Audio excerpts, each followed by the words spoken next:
윤석열 대통령이 강제동원 배상안에 대해서 궤변을 이어가고 있습니다. 우리 외교사의 최대 굴욕인 이번 배상안을 미래를 위한 결단이자 국민에게 약속한 공약이라고까지 강변하고 있습니다. 우리 국민들은 기가 막히고 피해자들은 억장이 무너집니다. 정부의 치욕적인 항복선언에 일본은 득이양양입니다. 일본 외무상이 나서서 강제동원은 없었다고 아예 단언을 했습니다. 배상안은 일본과 무관하다 도발했습니다. 그런데도 정부는 일본의 저자세를 취하고 있습니다. 대통령이 말한 미래가 바로 이런 것인지 의문입니다. 국민의 자존심을 짓밟는 일본의 멸시가 대통령이 약속한 공약이었는지 묻고 싶습니다.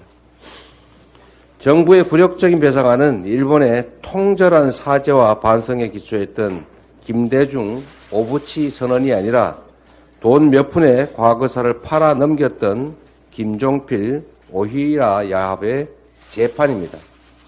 부끄러워해야 합니다. 이번 주 대통령이 일본을 방문한다고 합니다. 벌써 걱정이 큽니다. 강제동원 배상, 후쿠시마 오염수 수출 규제 조치까지 바로 잡아야 될 현안이 그야말로 산적합니다. 조공 목록 작성에 정신을 팔 때가 아닙니다. 특히 일본에게 군사협력에 관한 백지 수표를 상납한다면 대한민국의 앞날에 두고두고 큰 화근이 될 거라는 점을 경고합니다. 지금 정부가 어느 나라 정부인지 그리고 어느 나라의 미래를 위하는 것인지 국민이 눈 부릅뜨고 지켜보고 계십니다. 대통령의 각성을 촉구합니다.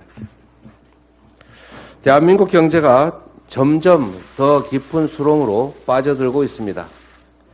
지난 1월 경상수지가 43년 만에 최대 폭의 적자를 기록했습니다. 윤석열 정권 출범 이후에 발표되는 경제 지표들마다 역대 최악을 갱신하고 있습니다.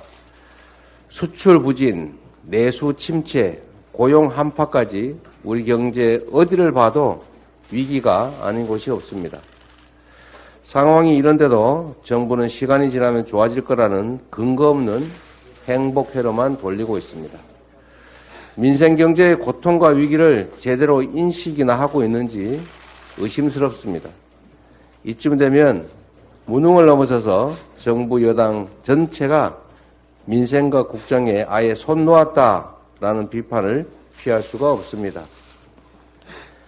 국민의 먹고 사는 문제, 또 국가 경제가 그야말로 생사 갈림길에 놓였습니다. 민생 경제 문제 해결에 능력도, 의지도, 책임감도 부족한 지금까지의 모습대로라면 제2의 IMF가 걱정이 됩니다. 고통받는 민생 앞에 여야가 어디 있겠습니까? 여당의 새 지도부가 출범했는데 말로만 민생 앞세우지 말고 국민 우롱할 생각하지 마시고 행동으로 민생 의지를 증명해야 할 것입니다. 윤석열 정권의 명운을 야당 탄압에 걸지 말고 민생 위기 극복에 걸어야 합니다. 이상입니다.